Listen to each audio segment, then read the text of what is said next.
An Unexpected Future by A Series on AO3.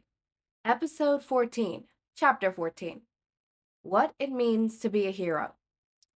As it turns out, teachers get to school absurdly early in order to get ready for their classes. Aizawa seems to have figured his own system out, spending the minimal amount of time to prepare before dozing off, while Yamada had to hurry into a meeting with the rest of the English department. Not to mention the scrambling to organize last-minute changes for the upcoming sports festival.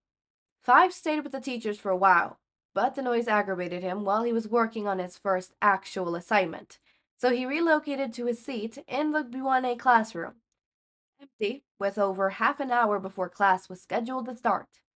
He had to unlock the room and pull his chair down from on top of the desk where it had been stored, but that wasn't an issue. Five actually made some decent progress before the first student arrived, all stiff-limbed and sharp movements. "Hello, Hargreaves," Ida announced with a large smile on his face. "It is good to see other students know the benefits of arriving bright and early to our fine establishment." "Yeah, sure," Five said courteously, watching Ida methodically take each chair off of their respected desk and put them into place. "You really do that every morning?" "Of course. While not strictly part of my duties as class president, I'm more than happy to help out my fellow classmates in whichever ways I can." "If you say so." Five tapped his pencil against his desk, his conversation with Yamada from the night before rolling around in his head. "What do you think it means to be a hero?" Ida's head whipped around, his eyes looking suspiciously glassy at the fact Five actually asked him a question relevant to their school, and Five glared back at him out of habit.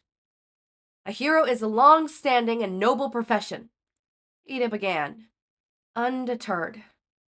"One where an individual puts their life on the line in order to rescue others who are less fortunate.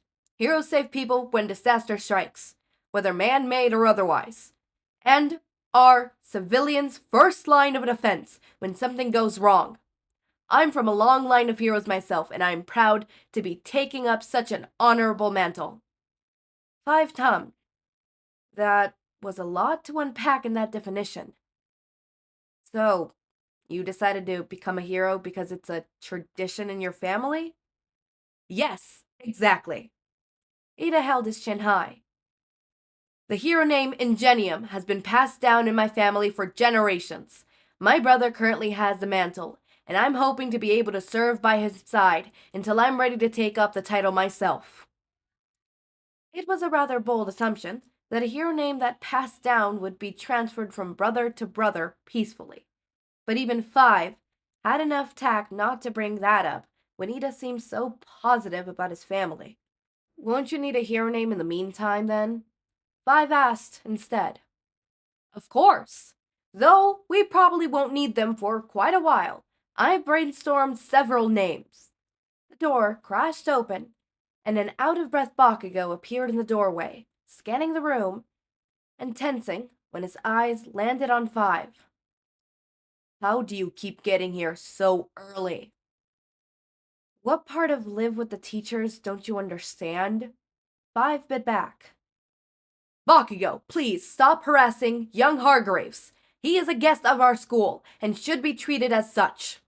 "Keep deluding yourself, glasses," Bakugo said, marching over to Five's desk. "Where'd you go during class yesterday?" Five wasn't expecting to have been called on his absence quite so soon, but he really should have. "I was busy. I don't have time to sit through all your classes, you know." "Busy with what?" Bakugo demanded. "My own schoolwork?" Five lied. "You can ask the teachers. I was in the teacher's lounge the whole time." "Nosy." The last word was quiet and discreet, but still managed to draw the attention of all three boys, as the new arrival yawned and settled down in the seat next to Five. "Good morning, Todoroki," Ida greeted. "Morning," Todoroki replied, immediately propping his face in his hands and closing his eyes. Five remembered that name as one of the ones Yamada mentioned, having trained prior to UA. Ida's training was obvious. His movements were precise and by the book, and his physique was one that could only be achieved through carefully bodybuilding. But Five hadn't had a face to put up to Todoroki's name until now. And yeah, he could see how he could be the son of the so-called number 2 hero.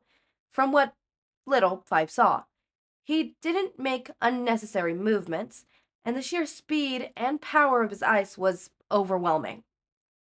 So, you're Todoroki, huh? Five asked, turning away from Bakugo in a way he knew would piss the boy off. What do you think it means to be a hero? Todoroki opened his eyes, only to glare at Five out of the corner of his eye. Scar on full display. Not a morning person. Five guessed, sliding on a claws-like grin as he propped his own chin in his hand. I think it's a valuable question, Ida declared.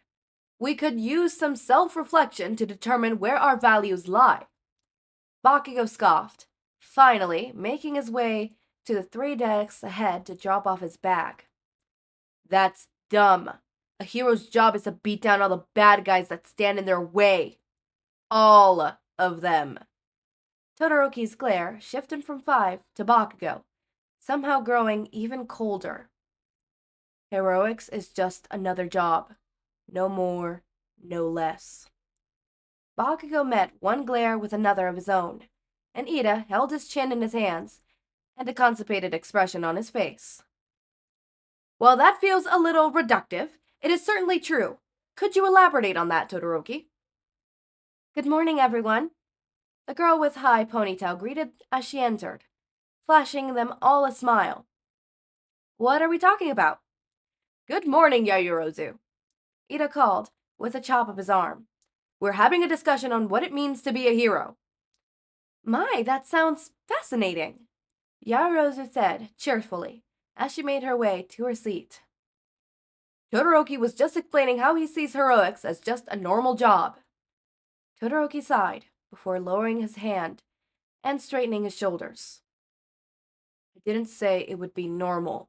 Obviously, heroics is a highly specialized field, but there's nothing that makes the person in it special.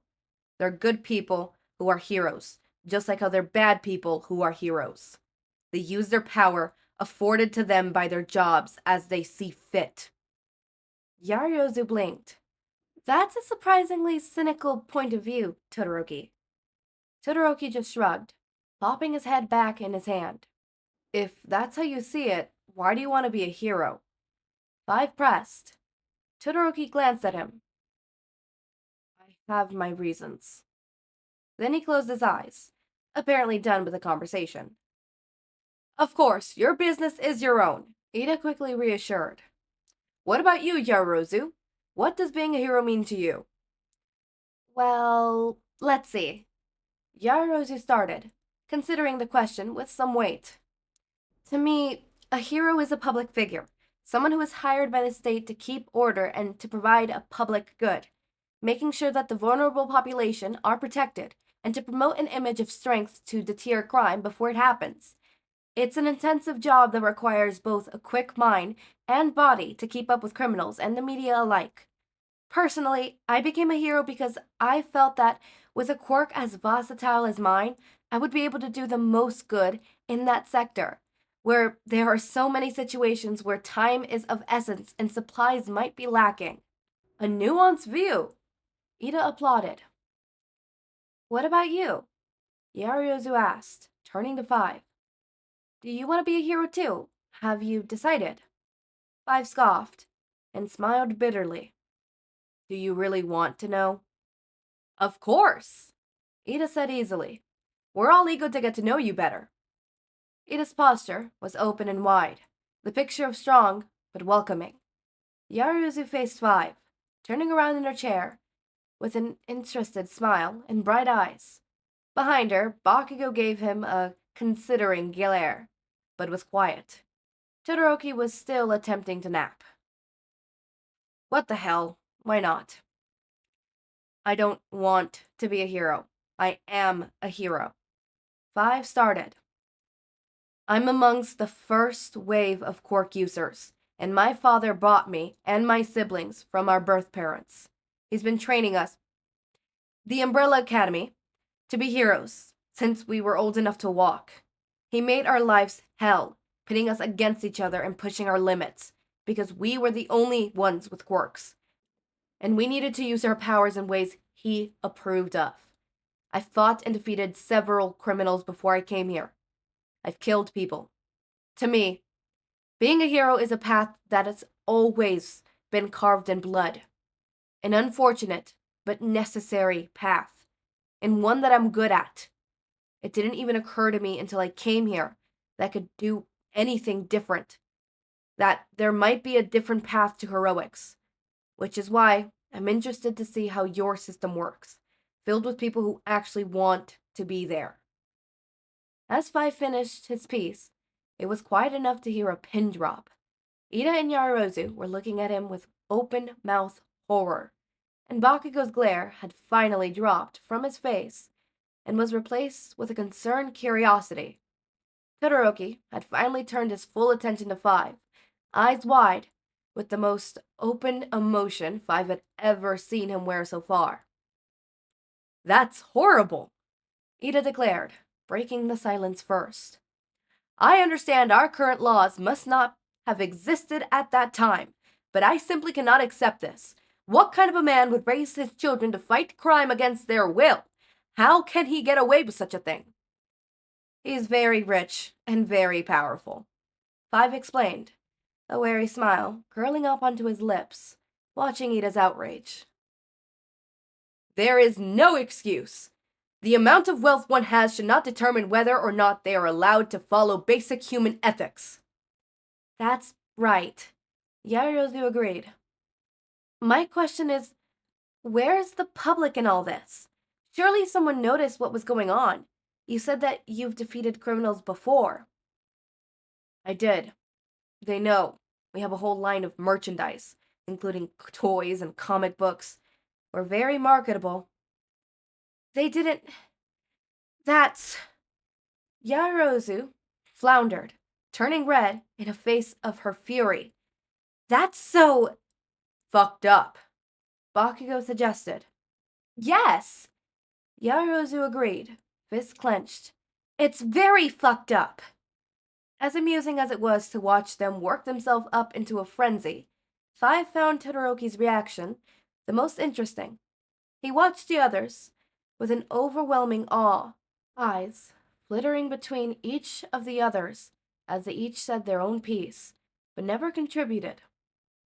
Have you informed the teachers of your situation? Ida asked, interrupting Five's thoughts. I'm sure they would do everything in their power to make sure that you are safe. Perhaps you do not need to return at all. I'm going back, Five asserted, his gaze and voice turning steely. My siblings are still back there, and I will not let them go through all that alone. Well, of course. Ida scrambled to regain his footing. I didn't mean to imply that you would, but we don't want you to have to go back to that dangerous situation. Yaoyorozu finished. So in the meantime, we'll do whatever we can to help you in your journey. Just let us know what you need. They were all so earnest about wanting to help him. It was strange and a little funny considering how little they actually could do. I'm fine, really. The teachers do know, and the principal knows more than them, for whatever that's worth. They're doing what they can. Well, that's good at least. Yaoyorozu's shoulders relaxed a little. Do you... The door slid open, and the brown-haired girl walked in. Oh, wow, everyone's pretty early today.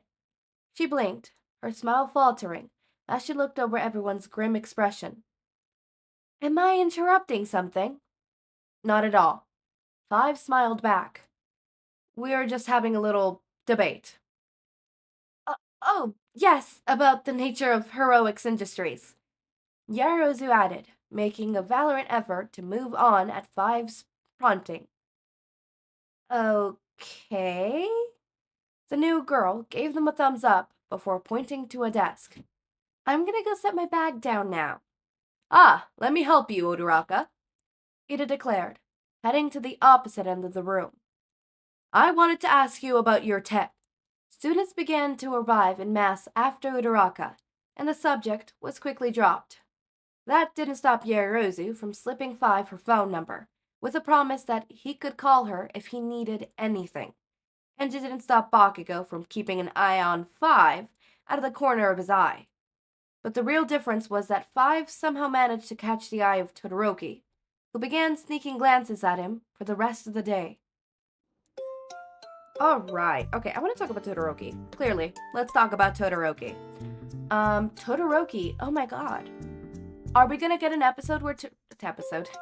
I can call it episode now. Oh my god, I love it. Oh my god, I love that. I love that. I love it. Okay, so, are we gonna get an episode where Todoroki comes clean about what's happening with him and we get the help we need? He gets the help he needs. Hold on. Guys, I'm fine. I'm safe. Okay, okay, wait, hold up. Oh, yeah, here it is. Next chapter is called Think on Your Feet, Todoroki. Okay, yeah. So I feel like Todoroki is gonna get the help he needs.